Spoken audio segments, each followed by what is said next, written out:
All right, so diving into some really interesting research today, really digging into the nitty-gritty of how to ensure that when we talk to a database, ask it questions in plain English, it actually gets us what we want. Not just some technically correct answer, but actually what we intended to ask for. Yeah, no, absolutely. We've seen, huge leaps recently, right? With these large language models, LLMs, as we call them, and they can translate our everyday language into SQL queries. Yeah.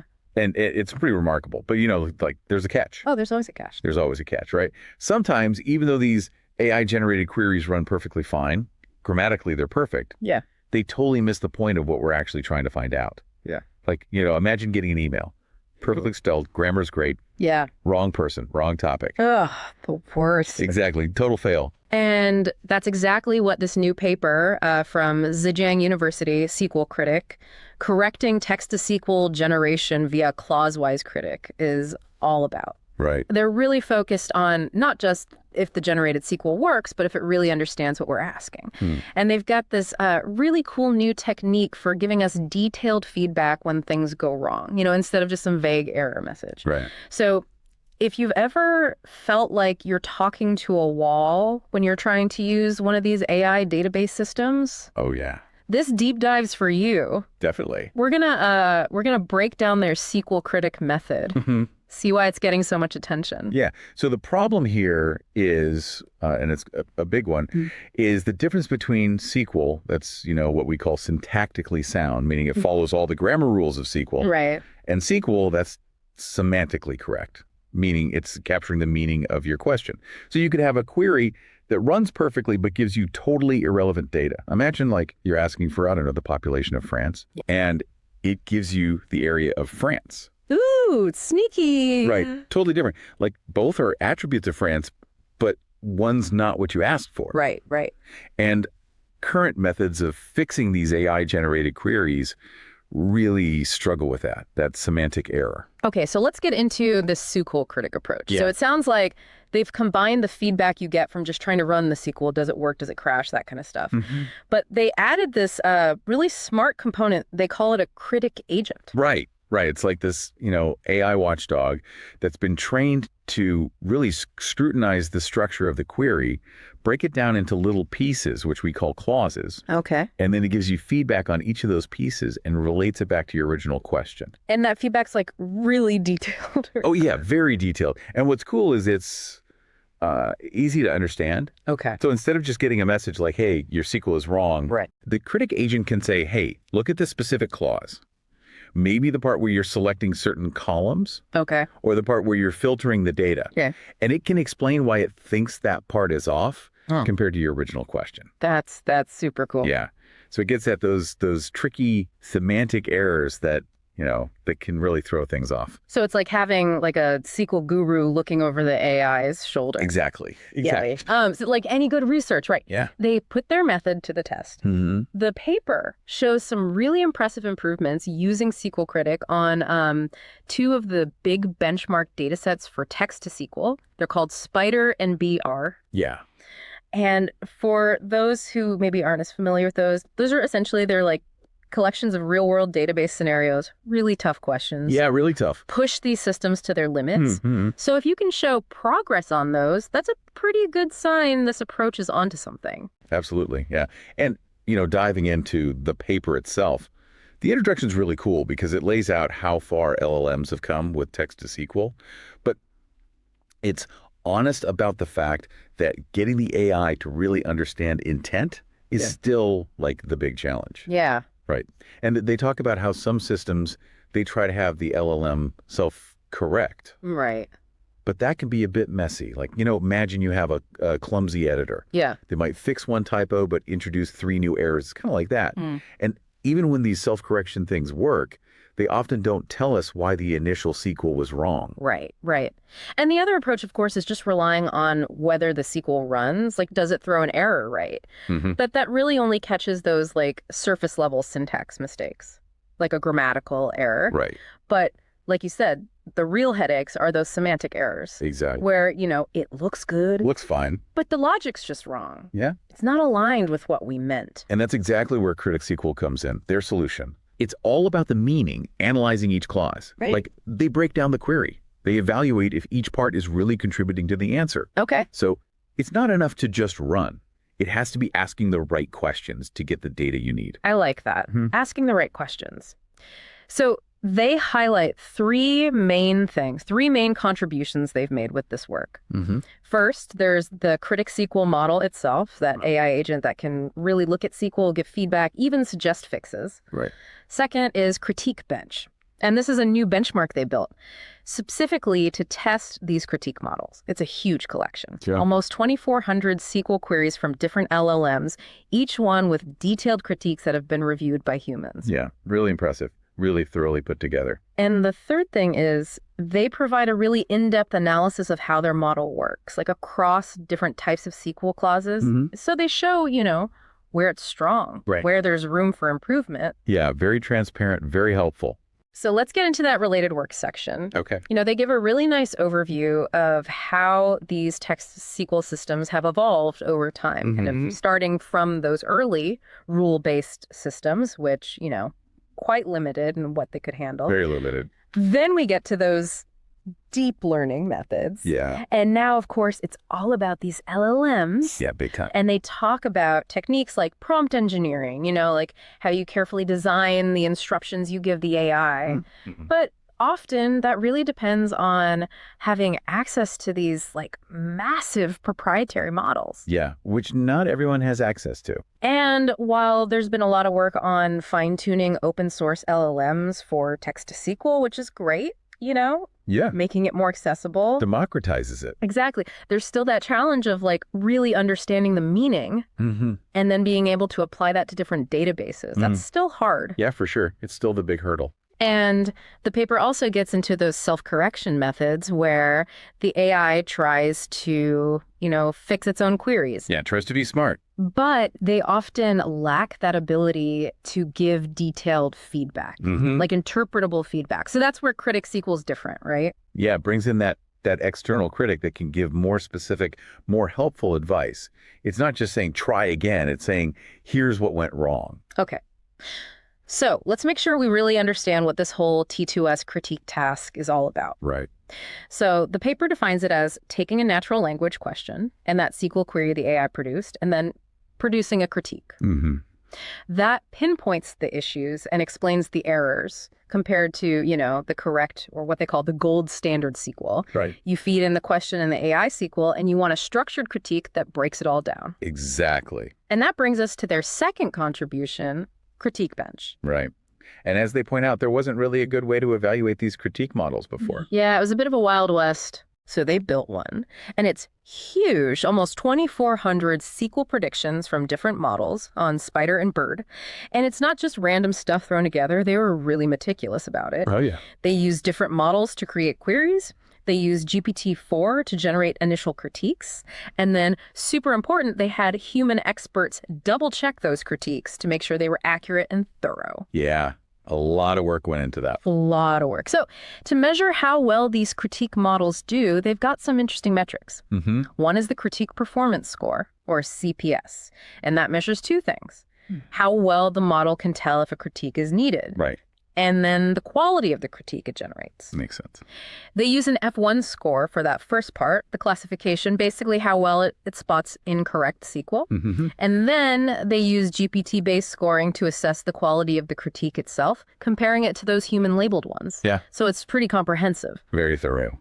Then there's the Correction Gain Score, or CG, and this one's all about how well the critic helps to actually fix errors. Okay. So it looks at how many errors were fixed, minus any that were, messed up because of the critique. Right. And then they divide that by the total number of queries. So you get a real sense of the benefit of using the critic. Yeah. Not just finding problems, but actually helping to solve them. Exactly. Now, let's get into how they built this Critic SQL model. Okay, let's do it. So first things first, they had to create a really good training data set. Right. You got to feed it good stuff. So that meant generating lots of SQL queries, the kind that would likely need critiquing. Then filtering those queries to focus on the most important errors. Yep. And finally, getting the actual critiques and making sure they were good. So for that generation phase, they used open source models. And a clever strategy to produce a wide variety of queries, both correct and incorrect. Then came the filtering. They standardized the format of the SQL. Okay. So the model wouldn't get distracted by little things, Right. like whether keywords were capitalized or not. Just the important stuff. Exactly. And they also used something called skeleton similarity to filter out queries that were just too different in structure from the correct SQL. Yeah, because those wouldn't be helpful for learning how to critique specific errors. Right. You got to make sure you're comparing apples to apples. Or we use apples to pears. Apples to pears. Something similar.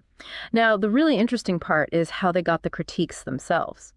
They used GPT-4. Okay. But they didn't just let it run wild. Right. They used something called a hierarchical deductive framework, or HDF. Think of it like a detailed checklist that guides the AI to analyze different parts of the SQL query, the specific keywords, the different clauses like select, where, and check if it's consistent with the original question. Okay. They also gave GPT-4 the correct SQL as a reference, but they made sure it didn't just copy it. Ah, clever. And then to double check the critiques were actually useful, they used another GPT model to try to revise the original incorrect SQL based on the critique. Okay. So if the revised SQL was better, it validated the critique. Smart, yeah. Okay, so they've got the training data now. They move on to training the Critic SQL model itself, and this is done in 2 stages. Okay. First is supervised fine-tuning, or SFT. Okay. In this stage, they feed the model pairs of incorrect SQL queries along with the original question and the critiques. Right. They also include examples of correct queries with the critique saying, this is good. Okay. So basically the goal here is to teach the model the basics. The basics of SQL critique. Exactly, yeah. Assess if it's correct. Yeah. Generate those initial critiques. Makes sense. Then comes stage 2, reinforcement learning for feedback generation. And here they use a technique called direct preference optimization, DPO. Okay. Essentially, it's a way to train the model based on preferences. Yeah. So instead of just saying, right or wrong, DPO helps the model figure out which critiques are more likely to lead to a correct SQL query. Okay. They start with the model from SFT, and then they refine it based on how the critiques actually perform. If a critique helps fix the SQL, that's a preferred critique. I like that. A preferred critique. It gets a gold star. So then they put it all together in a system that uses a dual feedback approach. Okay, dual feedback meaning. So first it tries to run the query. If there's a syntax error, boom, error message. Right. That gets fed back to the LLM to help fix it. Okay. But if it runs fine, then Critic SQL steps in, does its semantic analysis. Gets the meaning. Checks the meaning, yeah. That feedback also goes to the LLM for refinement. So you've got like 2 levels of checks and balances. Exactly, 2 layers of defense. So in their experiments, they test this method in 3 different scenarios. Okay. First, correcting only the SQL that was already marked as incorrect. Right. Second, correcting SQL with execution errors. And third, correcting all generated queries, just to simulate, a real-world setup. Okay. They use execution accuracy and something called valid efficiency score as their main metrics. Okay. And they compare Critic SQL against some strong contenders, existing methods, self-correction, execution feedback, the whole shebang. The whole shebang. The whole shebang, yeah. And on the BER dataset, their key finding was really exciting when they used Critic SQL to analyze those queries and then had GPT 3.5 turbo refine them. They got much better accuracy. Significantly better. Yeah, compared to all the other methods. So it really shows the power of having this detailed, clause-specific critique. Yeah, so taking a step back, developing these natural language interfaces for databases, that's been a goal for a long time. As databases have grown, become more complex, being able to translate what we want into that precise SQL language, that's only gotten more critical. Yeah. And this work on SQL Critic, it's a huge contribution. It's making these AI systems more reliable, especially when we depend on them for things like, serious data analysis, decision making. Right. So to distill it all down, the big innovation here is combining that clause level meaning analysis with the, more traditional does it run check. And Critic SQL doesn't just say wrong. It tells you why it's wrong. Yeah, which is crucial. Super helpful. It's so much more helpful. And that critique bench data set, that's going to be incredibly valuable for like the whole research community working on this. Oh, yeah, absolutely. And ultimately, their results show a real leap forward in improving the accuracy of that AI-generated SQL. It's exciting to see. So what does this mean in the real world? Well, imagine asking really complex questions about your data in plain English and actually trusting the answers you get back. Right. That could empower so many more people to work with data, even without deep SQL knowledge. Definitely. It could mean huge efficiency gains, for analysis, for decision making, across all kinds of fields. It's a game changer, potentially. It's a big deal. Now, this brings us to our novel notions segment. All right, let's get creative. Inspired by that clause-wise critic idea, one thought is how could we extend this detailed feedback to other areas? Not just SQL. Could we apply this to code, generating code in different languages, or creating data formats like JSON, XML? That's interesting. So like a code critic Yeah. that could analyze, say, Python code, not just for syntax, but, logical flaws, performance bottlenecks, even adherence to coding standards, and give feedback on specific parts of the code. I love it. And we could adapt their hierarchical deductive framework, the DPO training process, to those domains. Yeah. Create new critique bench style data sets tailored to the errors you see in those formats. Absolutely. And, building on that, my second thought is integrating Critic SQL into the tools that database developers use. Okay. So imagine right in your SQL editor, you get those critiques, highlighted code, explanations, even suggestions for fixing it. That'd be amazing. Yeah. And you could use the confidence scores to prioritize the critiques so you're not overwhelmed. Right. So it becomes more of a collaboration. Yeah, exactly. Less of a black box, more of a helpful guide. I like that. So those are just some initial thoughts, but it's really exciting to think about the possibilities that could come out of this research. Yeah, absolutely. So to wrap up our deep dive, SQL Critic represents a significant leap forward in making text-to-SQL systems more reliable. It's not just about the superficial syntax anymore. It's about really getting the meaning right. Yeah. And I think it gives us a glimpse into a future where working with complex data through natural language becomes much more accurate, much more accessible for everyone. Totally agree. And for those who want to dig into the details, the link to the paper is below. It's a really fascinating read. And it leaves us with a final question. How will these advancements in critique mechanisms change how we interact with data? How will they shape our relationship with these increasingly sophisticated AI systems that help us understand it all? Thanks for joining us.